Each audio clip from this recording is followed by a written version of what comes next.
There are mines for silver and places where gold is refined. Iron is extracted from the earth and copper is smelted from ore. Miners conquer the darkness and dig as far as they can.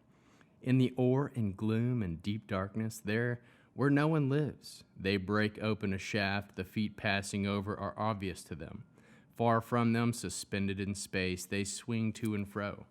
While the earth is peacefully yielding bread, underneath it is being convulsed as if by fire. Its rocks have veins of sapphire, and there are flecks of gold. Birds of prey don't know the path, no falcon's eye has seen it. The proud beasts have never set foot on it, no lion has ever passed over it. The miner attacks the flint, overturns mountains at their roots, and cuts off galleries in the rock, all the while watching for something of value. He dams up streams to keep them from flooding and brings what was hidden into the light. But where can wisdom be found? Where is the source of understanding? No one knows its value, and it can't be found in the land of the living. The deep says, "It isn't in me," and the sea says, "It isn't with me." It can't be obtained with gold, nor can silver be weighed out to buy it. It can't be purchased with choice gold from Ophir, or with precious onyx or sapphires. Neither gold nor glass can be compared with it, nor can it be exchanged for a bowl of fine gold, let alone coral or crystal, for indeed the price of wisdom is above that of pearls. It can't be compared with Ethiopian topaz, and it can't be valued with pure gold. So where does wisdom come from?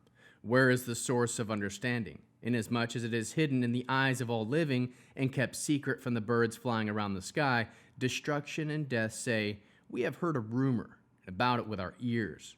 God understands its ways, and he knows its place, for he can see the ends of the earth and view everything under heaven.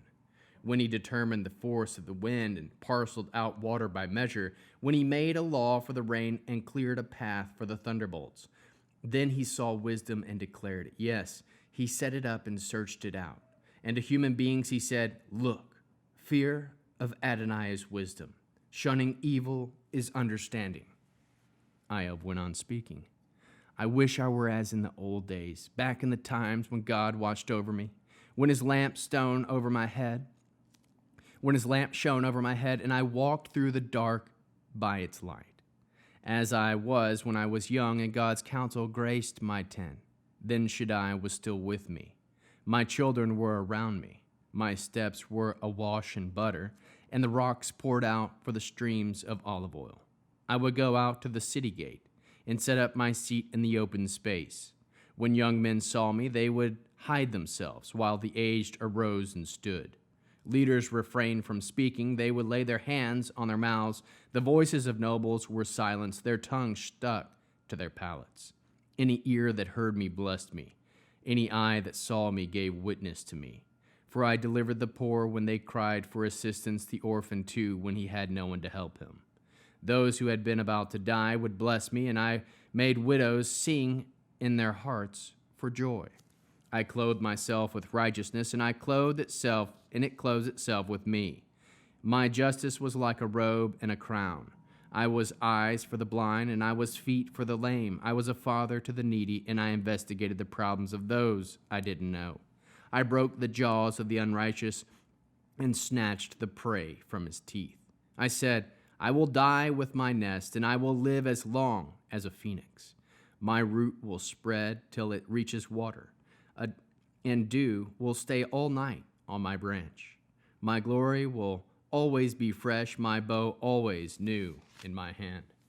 People would listen to me. They waited and were silent when I gave advice. After I spoke, they didn't talk back. My words were like drops of dew on them. They waited for me as if for rain, as if for spring rain, with their mouths open wide. When I joked with them, they couldn't believe it, and they never darkened the light of my face. I chose their way for them, sitting as chief. I lived like a king in the army, like one who comforts mourners. But now, those younger than I hold me in derision, men whose fathers I wouldn't even have put with the dogs that guarded my sheep. What used to me was the strength of their hands. All their vigor had left them. Worn out by want and hunger, they gnaw the ground They gnaw the dry ground in the gloom of waste and desolation. They pluck saltwort and bitter leaves. These, with broom tree roots, are their food. They are driven away from society, with men shouting after them as after a thief. To live in gullies and valleys, in holes in the grounds and caves in the rocks, among the bushes, they howl like beasts and huddle among the nettles. Irresponsible nobodies driven from the land. Now I have become their song. Yes, I am a byword with them. They loathe me. They stand aloof from me. They don't hesitate to spit in my face. For God has loosened my bowstring and humbled me. They threw off restraint in my presence. At my right, the street urchins attack, pushing me from place to place, besieging me with their ways of destruction, breaking up my path, furthering my calamity, even those who have no one to help them. They move in as through a wide gap. Amid the ruin they roll on and waves. Terror trouble over me. Terrors tumble over me, chasing my honor away like the wind. My hope of salvation passes like a cloud. So now my life is ebbing away. Days of grief have seized me. At night, pain pierces me to the bone, so that I never rest. My clothes are disfigured by the force of my disease. They choke me like a collar of my coat. God has thrown me into the mud. I have become like dust and ashes. I call out to you, God, but you don't answer me. I stand up to plead, but you just look at me. You have turned cruelly against me. With your powerful hand, you keep persecuting me. You snatch me up in the wind and make me right it. You toss me about in the tempest. For I know that you will bring me to death, the house assigned to everyone living. Surely God wouldn't strike at a ruin. If in one's calamity one cried out to him for help, didn't I weep for those who were in trouble? Didn't I grieve for the needy? Yet when I hoped for good, what came was bad. When I expected light, what came was darkness. My insides are in turmoil. They can't find rest. Days of misery confront me. I go about in sunless gloom. I rise in the assembly and cry for help. I have become a brother to jackals and a companion of ostriches. My skin is black and falling off me. My bones are burning with heat. So my lyre is turned for mourning, my pipe to the voice of those who weep. I made a covenant with my eyes not to let them lust after any girl. What share does God have from above? What is the heritage from Shaddai on high? Isn't it calamity for the unrighteous, disaster to those who do evil? Doesn't he see my ways and count all my steps? If I have gone along with falsehood, if my feet have hurried to deceit, then let me be weighed on an honest scale so that God will know my integrity. If my steps have wandered from the way, if my heart has followed my eyes, if the least dirt has struck to my hands, then let me sow and someone else eat. Let what grows from my fields be uprooted. If my heart has been enticed toward a woman, and I have lain in wait at my neighbor's door, then let my wife grind for another man, and let others kneel on her. For that would be a heinous act, a criminal offense, a fire that would burn to the depths of Abaddon, uprooting all I produce.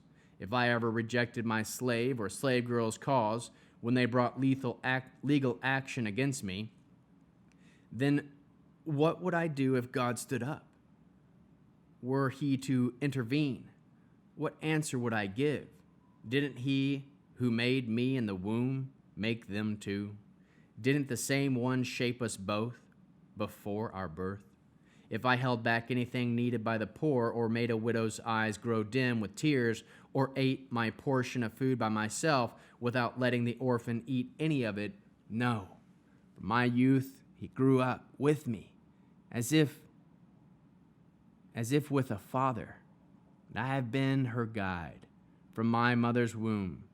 Or if I saw a traveler needing clothing, someone in need who had no covering, who didn't bless me from his heart, for being warmed with the fleece from my sheep, or if I lifted my hand against an orphan, knowing that no one would dare charge me in court, then let my arm fall from its socket, and let my forearm be broken at the elbow. For calamity from God has always terrified me. Before his majesty, I could never do a thing like that. If I made gold my hope, if I said to find gold, you are my security, if I took joy in my great wealth, my having acquired so much, or if on seeing the shining sun or the full moon, as if it moved through the sky, my heart was secretly seduced, so that I would wave them a kiss with my hand, then this too would be a criminal offense, for I would have been lying to God on high. Did I rejoice at the destruction of him who hated me? Was I filled with glee when disaster overtook him? No, I didn't allow my mouth to sin by asking for his life with a curse. Was there anyone in my tent who didn't say, no one can find a single person whom he has not filled with his meat? No stranger has had to sleep on the street. I kept my house open to the traveler. If I concealed my sins, as most people do, by hiding my wrongdoing in my heart, from fear of general gossip or dread of some family contempt, keeping silent and not going outdoors, I wish I had someone who would listen to me. Here is my signature. Let Shaddai answer me. I wish I had the indictment my adversary has written. I would carry it on my shoulder. I would bind it on me like a crown. I would declare to him every one of my steps. I would approach him like a prince. If my land cried out against me, if its furrows wept together, if I ate its produce without paying or made its owners despair, then let thistles grow instead of wheat and noxious weeds instead of barley. The words of Iov are finished.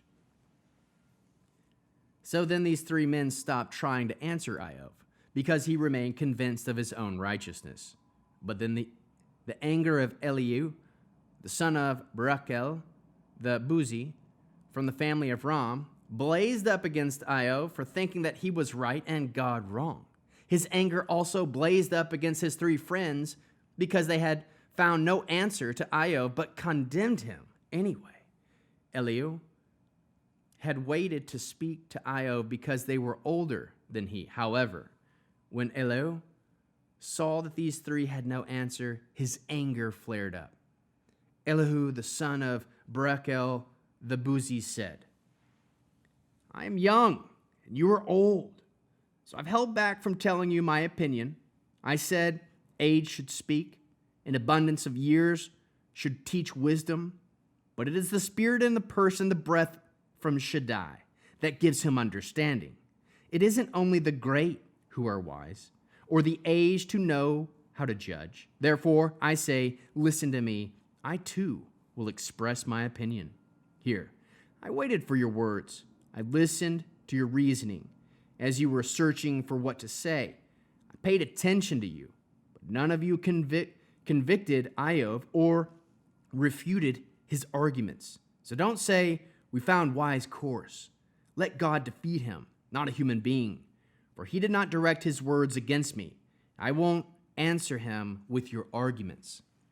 They are confused. They don't reply. Words have failed them. But much I wait just because they don't speak, just because they stand there, stuck for an answer. No, I will now give you my answer. I too will express my opinion, for I am full of words. The spirit within me compels me. Yes, my insides feel like new wine under pressure, like new wineskins ready to burst. I must speak to find relief. I will open my lips and answer. I will show no favor to anyone. I will flatter no one. I don't know how to flatter. If I did, my Maker would soon put it to an end to me.